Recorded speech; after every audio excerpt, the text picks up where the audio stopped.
Good evening, sippers. Welcome to our show. While we're spilling, grab your cocktail and start sipping. Get ready to unwind with your girls. Thank you for joining us for Cocktails and Conversations with your girls. I am prim and proper, and these are my beautiful co-hosts. Hey everyone, I'm Shabazz. I'm Shay Marie. Hey sippers, I'm Miss Jones to you. We are here every Monday, Wednesday, and Friday. Make sure you're following us on Facebook and Instagram at Cocktails and Conversations. Most importantly, do not forget to subscribe to our YouTube channel.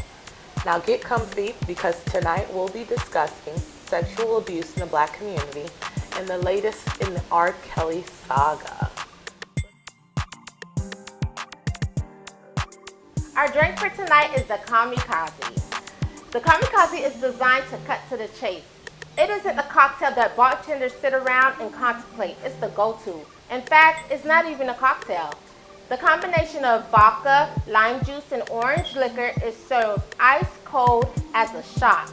The key to mixing this drink is to strip out the loose ends and focus on the bold embracing.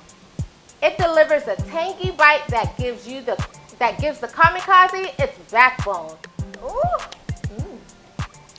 You know what? This drink is the go-to. It's sweet, it's tangy. Oh my God. I'm definitely adding this to my drink list. What about you? So ladies, the Kamikaze, actually, I was not able to, I'm not really going to be able to give my opinion on it because I forgot the Kamikaze, even the orange liquor. The triple sec has liquor in it, so I almost had that by accident. So by the smell of it, maybe because I didn't put vodka in mine, because I'm not a vodka girl, it smells really sweet. It's not sweet? It's sweet. It reminds me of the lemon drop. A Does it little. remind you of the lemon drop? It's strong. I'm not a fan, but I think you guys would love it because one glass of this probably send you right to the hospital. Not the hospital. Play with It it. has a tinge taste to it. Yeah, you taste the lemon, but it's, whew. Yeah, it's strong. I feel it on my chest. Spice, right? I'm not a drinker. It's like a little spice. I don't know. It's do you feel it right here? Yes, thank yes. you. Yeah, like I have Not some really. spicy food or something. It's strong. Like how much vodka and triple seconds in there? It's supposed to be only one. Well, 1 ounce. 1 ounce. It's definitely, I can see why it's a shot because you can't drink all of this and walk properly, drive. No, it's too strong for me. On tonight's show, we will unravel the naked truths about sexual assault as well as sexual abuse in men and women, young girls and boys alike in the United States. According to the National Sexual Violence Resource Center, statistics shows that every 1 in 5 women and 1 in 71 men will be raped at some point in their lives. 1 in 4 girls and 1 in 6 boys will be sexually assaulted before the age of 18. So, the question for today is, what is your stance on how the Black community handles sexual abuse and sexual assault in general? So I truly believe that in the Black community, I think that we tend to shy away from situations where people are getting raped. I remember growing up, and I've had friends who have gone, you know what, let me not say in the Black community, I'm gonna kind of narrow it down, in the Haitian community. I've had friends who have gone through situations, and instead of the parents really just acknowledging what happened and saying, hey, you know, what's going on, talking to the kids, it's kind of like, well, don't ask, don't tell situation. You understand what I mean? And it's very sad. And how is it that you want your child to be able to open up to you when you're telling them that, okay, this disgusting situation that has happened to them, not necessarily is their fault, but no one needs to know about it. Let's hide it, you know. Let's steer away from the situation. Not really allowing that person to break free from that situation. And here it is. They get to go, they grow older, and that same situation haunts them. So I think that in the Haitian community, slash black community, we tend to hide, certain things. We just tend to sweep it under the rug, which is sad. Yeah, it is. I definitely agree with you, Tracy. I've heard a lot of situations with girls and boys getting molested or sexually assaulted, and people want to act like it never happened and keep it like a family secret. And I don't think it's right, because I think if we address the situation, it will help the child or the individual who actually got assaulted recover from that situation. Because if we continue to sweep it under the rug, how can you grow or overcome that? You know what I'm saying? So I think the black community needs to use those situations as a testimony to help others Yes. who may be in that situation. And, I just think we need to speak up about it, and Speak not up and speak out. exactly, and not hide it under the rug. Yeah. I think that I will say I see a shift in how things are handled, especially with social media. And I want to say the Me Too movement was actually started by a black woman. So that shows you how, black women are leading the Me Too movement and speaking out about, different things. So I see a transition in or a shift in how, sexual assault is now being handled in the black community. I've heard most of the time that it's covered up, and, you have family secrets, and, you don't want to send uncle to jail or whoever to jail, so it's like swept under the rug. So I do believe that the way things are handled, it's being handled a little better. Right. And when we say black community, we have to think about what we had to go through in history. Like our ancestors were being raped by the slave masters, and they couldn't fight about it. They just had to deal with it. So I think that's a generational thing that just continued to go on. So we never knew how to cope with it. So I feel like now that the Me Too movement has arrived, we're reinforcing it, or giving people a tool or an outlet on how to deal with, I guess, being a survivor or a victim of sexual abuse. Because before we didn't have that outlet, because black women I'm going to speak for women, black women are supposed to be so strong. We're looked at as so strong. We carry all these burdens, and they wonder why we be so angry. They don't know why. It's because, your uncle molested you or raped you for years and nobody knew. Nobody saw the change in you, because, of course, when you're a young girl and you go through that, you're going to see a difference. You're not going to be the same. Right. And the fact that no one is in your household recognizes that you're different, that's hurtful. Exactly. So, and I'm sorry. No, go ahead. And I'm going to say personally, because I'm going to say survivor or victim of sexual assault and sexual abuse. But so I use my testimony to inform people, as well as to motivate and encourage young girls and young boys. To encourage the boys, like, if a girl says no, don't do that. Right. You don't have to. There's more people out there, and sometimes people just sick. Like, people that prey on younger girls, older men or older women who prey on the adolescence of children, they need help mentally, because it's not right. Exactly. I feel like the Me Too movement has definitely given women a platform to speak up and let their voices be heard. And with that, I mean, I see a lot of change in the black community. People are speaking up. People are being more open about this. People are coming out, and it's helping younger girls to look for signs, to try to, basically protect themselves and help one another.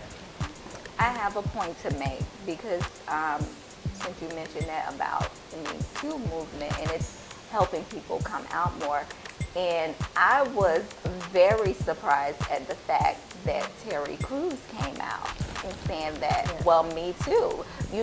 By seeing these women come out, it kind of gave him the strength to come out. And I could say one thing in the black community is that no boy or man wants to come out and say they were molested. So they're going to deal with that internally, and it's going to be like inner turmoil. So, you know, I thought that was a good example that he came out, said that, you know, this man groped him or whatever. And, you know, a lot of people were lashing out at him about the way he handled it, saying that, you know, he could have did more instead of just, you know, being a victim. But I think the way the black community looks at the black man, and, you know, he may feel like he's being emasculated by coming out, saying I was molested, I was raped, you know. What woman wants to deal with that situation? So I think we need to change our mindset on that and understand that just because someone was raped or molested, it doesn't make them gay. You know, just be a little more open-minded. I would say in the black community, we're closed-minded on certain situations. I don't know, so many situations that I personally, as far as friends, guy friends that I know, they turned into a life of being gay because of these situations. So, you know, I commend Terry Crews. Oh, Lord forgive me. He kind of gives me gay a little bit. I'm sorry. He does. He plays those roles so well. Like, I'm so sorry, Terry. Please forgive. Even on Friday, I don't want to put a stigma behind it. It's not a laughing matter, but it's like you can see it. Yeah, but I don't see it. But gave younger boys the platform to come out and to feel comfortable. And that's what's important. We need more people to come out, speak on it, and, you know, grow. And although some people are criticizing him and saying, oh, for him to be so masculine, he allowed this situation to happen. But could you put yourself in his shoe, not expecting a man to actually try to come on to you? That's shocking. I mean, I don't know. Yeah. That's a big man. Yeah. He's a big man, but you know he has a lot to lose as well. Exactly. And you know how the media always spins it against the black man. So he would have been the bully, and then the man who actually touched him would have been the victim. So it could have went a whole nother way if he handled it differently. Yeah, that's true. There have been so many sexual assault cases unfolding these past couple of years regarding popular celebrities. One in particular that stands out is the R. Kelly case. Even though there are videos surfacing with adolescents in open lawsuits, who do you think should be held accountable? Is it the victim, the parents, R. Kelly, or R3? What are your thoughts, ladies?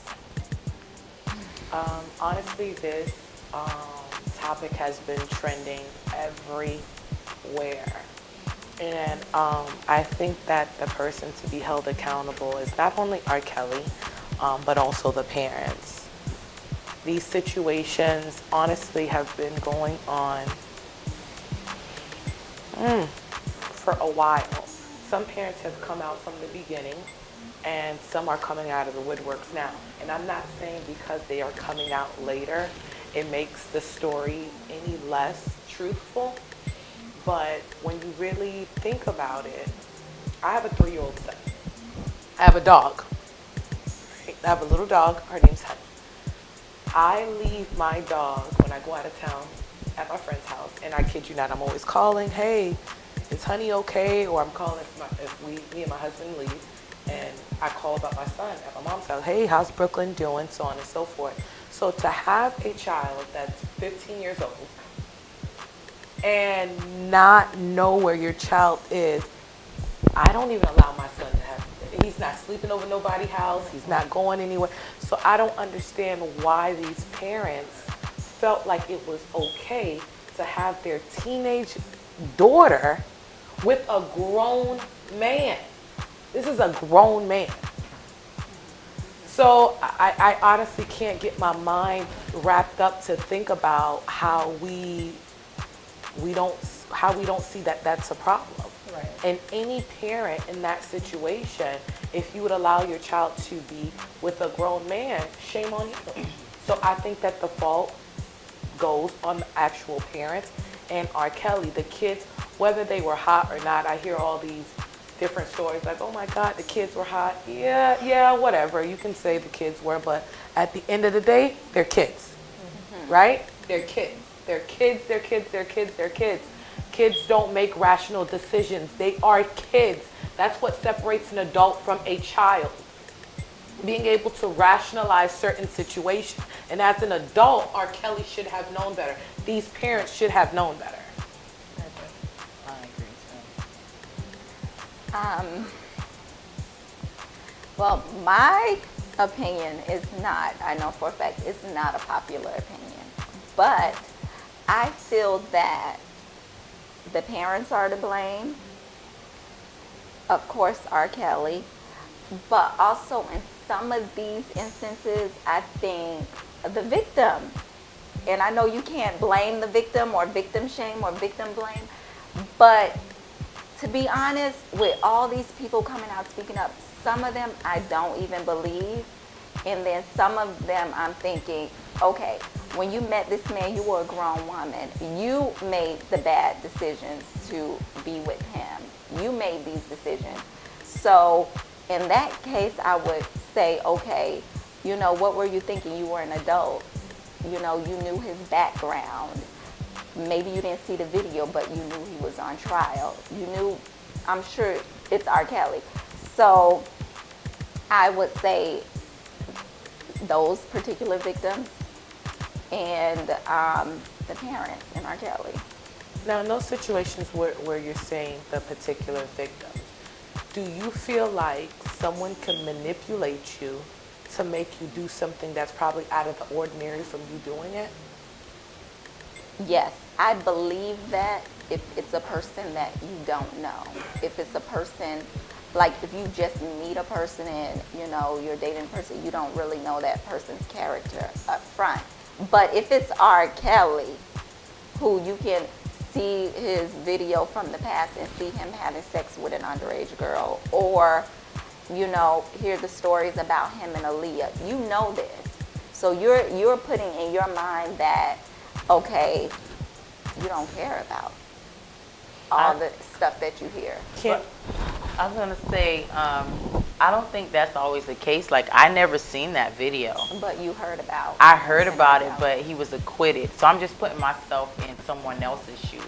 Those grown women, they didn't claim to be victims. The only victims during that whole trial or the documentary on Lifetime were the underage girls that he slept with.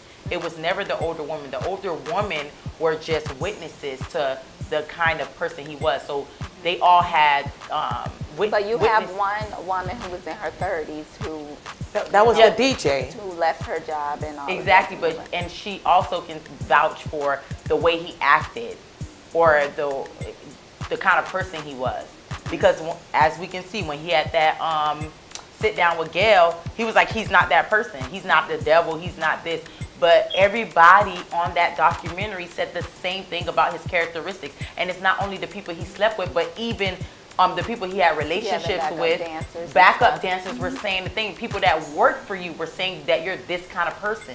So that plays, if you're this kind of person and I work for you, you're going to be that same person in a relationship. Somewhat, kind of. It's like consistent. If you're in your 30s and you meet a man who has character issues that have been documented, and you make the decision to still be in a relationship with him, and it doesn't go the way you think it should go, you have some blame for that. You should be accountable for that because you're a grown woman. You're old enough to make a better decision. If you meet a man tomorrow and he's been in jail for domestic violence, are you going to go be in a relationship with this man? Well, I think because if you end up being in a relationship with him and he beats you up, guess what? I think sometimes Like, you have to take accountability for that. And I think what you're saying holds some sort of merit, but we have to understand when you're in love, right? Right. And even when you hear certain things, you don't want to believe You it. don't. But then this is where, after the fact, you have to go back and look at how you approach the situation, and that's where your accountability comes in. You're looking at how you approach the situation, what you did right, what you did wrong, what you can do to change it in the future. Like, for example, for me, you know, there's been times that I meet someone and, for example, my thing that I do now is when I meet somebody, where you from? Miami-Dade? Okay, Miami-Dade clerk of courts. You're from Broward County? Broward County clerk of courts. Because I'm not gonna, I've dated people who things come out later, you know? You abuse somebody. You got child support cases going on, you know? Because I don't want to get tied up in that. Right. I don't want to get into a situation where I'm going to be beat up later, or, you know what I'm saying? True. So Well, that's where accountability will come To in. go back to the R. Kelly case and the blame, who to blame, I would definitely say what they say, Tracy, where there's flames, Where there's fire, smoke. where there's smoke, there's fire. So with that being said, first of all, I don't need to see any video. If my daughter comes home and says she met R. Kelly and he wants to, you know, do a song with her or a music video, first of all, red flag, you're not going. So I'm definitely going to put the blame on the parents. Now, if your daughter is grown and she want to take action, want to go with R. Kelly, then that's on her. But as a parent, no, I'm not letting that happen. I am the parent. I am the head of the household. It's not going down. And I don't understand how most of the parents were like, they couldn't control it. They didn't have access to R. Kelly. What do you mean? You can call the cops and the cops can go bang in R. Kelly's studio. I mean, I don't feel like the parents put enough effort to go save their daughters or protect them. So yeah, as minors, you don't have a choice, I don't think. And I honestly believe that the parents should take accountability for it.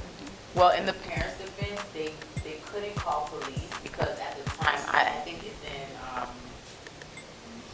not Jocelyn, the other one, Arzel, whatever her name is. Azriel. She was already 17 in Chicago. That's the legal age Of consent. of consent. So they couldn't call the police. Okay, but I'm going to speak on me and my daughter's father. We would be staking out at Right. the studio. I don't blame you. I would too. Until my daughter come out that door, I'm not giving up. I felt like the parents were giving up. They felt like R. Kelly had all this money, all this power. I'm not giving up. I don't care how much money you have. I'm going to protect my child the best that I can. And if I have to go to jail for that, then I'm willing to take that risk. Yeah. Did y'all watch, I did you watched see the all parts. interview with the girls? With the two girls? So I did, but I want to give my take on who's to blame. I honestly feel like the parents are to blame because y'all got so wrapped up in wanting fame and wanting this certain lifestyle that y'all trusted this guy who's a known pedophile with your daughter, your flesh and blood. So you are to blame. And of course, R. Kelly's to blame because he's the predator. And he knows that he's preying on these young girls. The young girls, I'm going to say at first, they were innocent, but after a while, I don't want to say that they're to blame because you don't know. He manipulated them to believe that he wants them. The parents, he turned them against their parents because, like I did see the interview parts of it, and the way they were talking, I was like, whoa. And like Yes. Tracy stated, love will make you do some crazy Exactly. things. And when one of the girls, I think, I forget her name. She had on black, and Azriel. no, Azriel's the light skinned girl. Oh. Joycelyn is the one that was in The light- red, and Azriel is the one in the black. Really? Okay. Yes. Well, when she was saying, when they asked her about the sex life, I like And her. that's Azriel. She let Gail have it. Yes, she did. I like. That was so stupid. You didn't see- because you saw it? what did she think they were going to ask her? How you Exactly. make cookies? No, Like, but she went a little too personal because she was like, what kind of sex acts well, do you do? do we not want to know? Yes, we do. No, I don't want to know. Oh, well, I think that's America yours, wants to too. know. You That's know, none of my because that business. the thing was, because in the documentary they said about, like, they were speaking about the things that he made them do. Like, he had rooms of, like, sex dungeons. Like, they couldn't even leave the room. They had buckets that they used to pee in and like use the restroom And they're in. denying all of that. And so They ain't even for get asked them- all that. because she cut them short, because now you're undermining them. Everybody, the outside world is already looking at them like two ignorant little girls who are brainwashed. And now you're overstepping your boundaries, asking them about their sex life with a man. These are grown women that you're talking to. You're not talking to little girls. But everybody is looking at it like they're little girls. They're, what, 21 and 23? Grown women. So nobody on this platform will want somebody interviewing them, asking you what kind of sex acts you have with the person you're seeing. That's inappropriate, and that was to sensationalize the interview. It was inappropriate. I'm not gonna lie, knowing that I have watched previous interviews and I kind of get a feel of what kind of person Gail is, I don't think that was the case. I honestly believe that if you're coming to this interview, you already know what it's going to be about. She met, and R. Kelly was in the background while those girls were interviewing there. So that's intimidation right there. While those women were there, because that's the problem. People are looking at them like little girls. They're grown women. Okay, that was When he started having sex with them, they were not a grown grown women. woman question. That's a ignorant question. That's an ignorant question. Why would you act? Okay. What kind of sex acts do you guys do? How did it start? Like, How did the that's relationship start? ridiculous. How do you think the relationship started with them two? Did they say, oh, we're boyfriend and girlfriend, or it jumped into sex and then the relationship came? So if that was the foundation of y'all relationship was sex, let's talk about it. Because that's how y'all got into the relationship. No, that's inappropriate, because I nobody understand on you could this, say it's inappropriate, but in that to me, situation, it's inappropriate because nobody right here is gonna allow somebody asking you. So to say, oh, that was stupid, her response, she was defensive. yeah, she was. Because I didn't say you it was. stepped on her toes. Yeah. But I guess it's okay. No, the girl was defensive. Azriel was Yeah, defensive after that. I don't know, what did she think she was coming on the show for? We're discussing a predator Okay. who was having sex with an adolescent. And more we than wanna one. know Adolescent. Okay. With adolescents. And then they were discussing sexual acts that has happened. His ex-wife has stated where he has wrapped her up in cord like she was some sort of pig. So what did they think that Gail was going to ask them? If I was the one interviewing them, I would ask them the same thing. And you would have got They the asked same his wife the same response. question, and she reveals what happened. Because they're Why on can't two different sides of the team. How? Because the ex-wife is against R. Kelly and they're But she pro still R. was involved Kelly. with R. Kelly. Okay, but she's gonna automatically jump and say negative stuff about him because she's on a different team. These girls are protective of him, and with that They're said- brainwashed. Okay, they're brainwashed, they're protective, whatever way you want to put it, but they're defensive, So they could still be asked the question. and you got your response. Right. That's true.